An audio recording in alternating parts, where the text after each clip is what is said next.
Я просто искала истории очевидцев НЛО. Но вместо результатов поиска Google неожиданно запустил какой-то протокол. И спросил, связывались ли со мной пришельцы. Телепатический. Думаю, сейчас самое время ответить на вопрос, который наверняка возник у некоторых из вас. Какого черта я вообще снимаю видео про протокол первого контакта? Поверьте, я тоже не планировала. Все началось с одной странной листовки. Обычно на этом канале я рассказываю вам реальные истории очевидцев. Но иногда во время поиска я нахожу что-то настолько странное или забавное, что сама история уходит на второй план. Да и слов для описания всего этого вообще не остается. Поэтому держите рубрику, которую мы все заслужили. Ля-па-пам. Ну, это звук, который возникает в моей голове, когда я вижу что-то настолько странное. Здесь я буду разбирать вещи, после которых остается только один вопрос. Чё за Не, ребят, ну, согласитесь. А что если... Представьте, ученые получают сигнал из космоса. Не просто фоновый шум или радиопомехи, а реальное, удивительно упорядоченное сообщение от внеземной цивилизации. Кто имеет право отвечать? Ученый, его принявший? Одна конкретная страна? Президент? Но президент чего? Или все человечество? А этот самый вопрос заинтересовал меня совершенно случайно. Случилось вот что. Я занималась сбором истории для очередного выпуска свидетельств НЛО и наткнулась на упоминание того, что в неком городе Н распространяются листовки следующего содержания. Внимание! Строгий протокол. На всей территории категорически запрещено вступать в любой контакт с инопланетными формами жизни. Не вступать в диалог, не реагировать на жесты, телепатию и световые сигналы. Все переговоры и контакты осуществляются исключительно через администрацию. Нарушители подлежат немедленной изоляции и бессрочному карантину. Администрация. Это было похоже на чью-то шутку. Возможно, это какая-то новая игра. Или попытка создать вирусную историю. В любом случае, меня это заинтересовало. И я решила найти побольше информации об этом. Но вот что произошло при введении текста листовки в Google поиск. Вместо того, чтобы искать соответствие в сети, Google запустил этот протокол.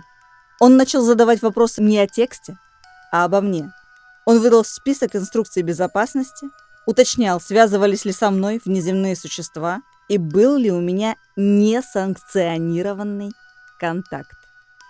А еще он уточнил, в каком секторе я нахожусь. И получала ли я когда-нибудь сообщение телепатическим путем. И в конце концов он предложил мне помочь с официальным отчетом некой администрации. И, если честно, у меня волосы дыбом встали. То есть вы хотите сказать, что современные системы поиска уже имеют встроенные сценарии поведения для подобных случаев? Мы чего-то не знаем? Зачем человечеству заранее прописывать правила поведения при контакте, которого официально никогда не было? И почему вопросы настолько конкретные? И тогда я начала искать, а существует ли вообще официальный протокол контакта. И оказалось, что человечество действительно такие правила обсуждало. Что я нашла? Недавно в китайском интернете завирусилось оповещение с заголовком «Не отвечайте инопланетянам». Текст в переводе звучит примерно так. «Не отвечайте инопланетянам». Международная академия астронавтики обновила протоколы, согласно которым решение об ответе на внеземной сигнал должно приниматься всем человечеством через консультации, в частности через ООН. Новая декларация принципов деятельности после обнаружения внеземного разума была официально принята 1 июня 2026 года, впервые за 15 лет обновила правила поведения ученых. При обнаружении внеземной жизни или сигнала первооткрыватели обязаны немедленно проинформировать международную научную общественность и Организацию Объединенных Наций. Перед любым публичным заявлением ученые должны строго верифицировать данные, чтобы исключить естественные явления или мистификации, особенно в эпоху нейросетей и фейков. И я выяснила, что такая декларация действительно существует. Речь идет о декларации о принципах действий при поиске внеземных цивилизаций. Впервые принципы поведения после обнаружения внеземного разума были сформулированы еще в 1989 году Международной академией астронавтики. Это официальный международный документ, который определяет, как человечество должно действовать в случае обнаружения внеземного разума. В июне же 26 года Международная академия астронавтики неожиданно обновляет документ, существовавший десятилетиями. Казалось бы, зачем? Что изменилось именно сейчас? В новой редакции появляется еще более жесткая формулировка. До проведения международных консультаций никто, ни отдельный человек, ни организация, ни государство не имеет права отвечать на возможный сигнал самостоятельно. Фактически, речь идет о запрете на несанкционированный контакт. Именно это слово заставило меня вспомнить ответ Google. Несанкционированный контакт. Почему вообще существует такое понятие? И если никакого контакта нигде не происходило, зачем заранее вводить терминологию, которая звучит так, словно подобные ситуации уже случались? Но на этом совпадения не кончаются. Практически одновременно по всему миру начинают происходить странные события. Пентагон один за другим публикует архивы с материалами по НЛО. В США создаются новые государственные сайты с доменами Alien.gov и Aliens.gov. А администрация Белого дома обещает сделать эту тему максимально открытой. На самом деле, пока что эти сайты выглядят довольно нелепой российской шуточкой, но с очень уж двойным дном. В Бразилии миллионы людей получают уведомления о вторжении пришельцев. Позднее, конечно, выяснилось, что это была хакерская атака, а не официальное сообщение о реальном событии. Но тоже, согласитесь, звоночек в копилочку. Также в этом году на экраны выходит фильм Disclosure Day. И возникает ощущение, будто нас постепенно приучают к мысли о том, что вопрос первого контакта больше не считается невозможным. Как бы протаскивают через окошко Авертона, говорят нам, они где-то рядом. Теории. Итак, что могло произойти? Теория номер 1. Контакт уже произошел, но не публично. Протокол обновили не потому, что ожидают сигнал, а потому что сигнал уже был получен и, возможно, настолько неоднозначный, что его нельзя было сразу опубликовать. Поэтому сначала переписали правила и пытаются подготовить общество. Теория номер 2. Обнаружен не сигнал, а техносигнатура. Не сообщение, а след деятельности. Это может быть мегаструктура или искусственный источник энергии, объект с невозможными характеристиками. У них нет ответа, но скрывать информацию вечно невозможно. Теория номер 3. Искусственный интеллект уже обнаружил аномалию.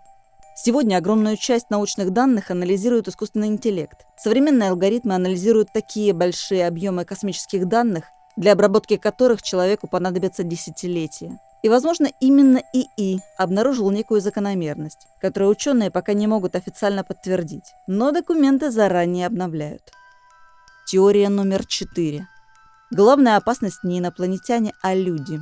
И почему в новом документе так много внимания уделяется СМИ, соцсетям и защите ученых? Потому что авторы уже смоделировали сценарий первого контакта и поняли, цивилизацию разрушит не сигнал как таковой, а реакция общества.